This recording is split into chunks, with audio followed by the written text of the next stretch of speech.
Ito na ang report mula Sige, kay Edniel. Ang Philippine National Police walang nakikitang banta dito nga sa serye ng gustong isagawa ng ating mga kababayan na Friday protest. Ang detalye balita mo, RH52, Edniel Parosa. Edniel. Walang nakikitang seryosong banta sa national security, Lakay at Sister L. Itong Philippine National Police sa kabila ng makasadong Friday protest simula ngayong araw, October 10, hanggang sa Bonifacio Day, November 30. Sa kabila nito, nakalerto pa rin ang PNP para hindi maulit itong riot na naganap sa lungsod ng Maynila noong 21 ng Setyembre.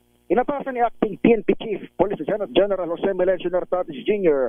ang mga ground commander na makipag-ugnayan sa mga organizer ng mapayapang rally na ito mula ngayong Biyernes. Pangungunahan niya ng trillion peso march movement na kasadong magsagawa ng kung tawagin nila ay White Ribbon Fridays sa EDSA Shrine. Simula mamayang alas 6 ng gabi, magkakaroon dito ng misa, candlelighting at noise barrage para sa hanggang sa sumapit ang Bonifacio Day. Inikutan natin ngayong umaga itong EDSA Shrine, nakatao dito, of course, itong NCRPO, more or less 100 personnel, habang may nakastandby din na 300 tauhan sakaling kailanganin kapag nagkaroon ng malaking paggalaw. Pero normal pa naman, o nanatiling normal itong sitwasyon sa loob at labas ng kapilya, at inaasahang magsisimula itong White Fridays na ito, o White Ribbon Fridays, mula mamayang alas 6 ng gabi. Edniel. Yes, Lakay. Ayan, sino ba ang leader nitong rally na ito, ha? Lakay, sila yung same organizer ng trillion peso march noong September 21. Sila yung nagsagawa ng programa noong sa Quirino Grandstand noong Marcelo Anniversary at nagmarcha papunta ng EDSA. Pero hindi sila yung grupo ng kabataan, Lakay, na nag-riot.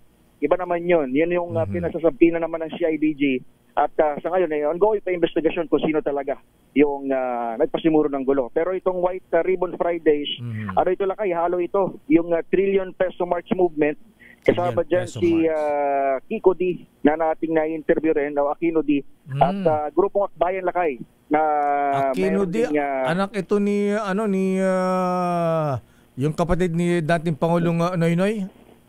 Lakay, yung Aquino family member din, at saka grupong Akbayan, Lakay. Yan yung sila yung nagsasagawa ng trillion peso march, at mamaya nga ay simula ng White Ribbon Fridays. Bakit white ribbon? Ba't hindi na yellow ribbon?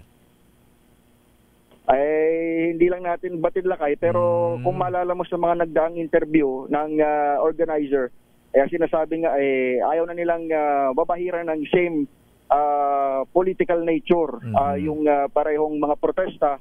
Ito'y panawagan, Lakay, kontra korupsyon, at kasama rin kasi dito, Lakay, yung members of the clergy, dahil nga dito isasagawa yan sa EDSA Shrine, at iba't ibang mga Catholic churches o kapilya rin sa iba't ibang lugar gaya sa Iloilo, Cebu at iba pang lugar. Okay nga, Rod, maraming salamat, Edniel. Balik sa inyo, Lakay at Sister L.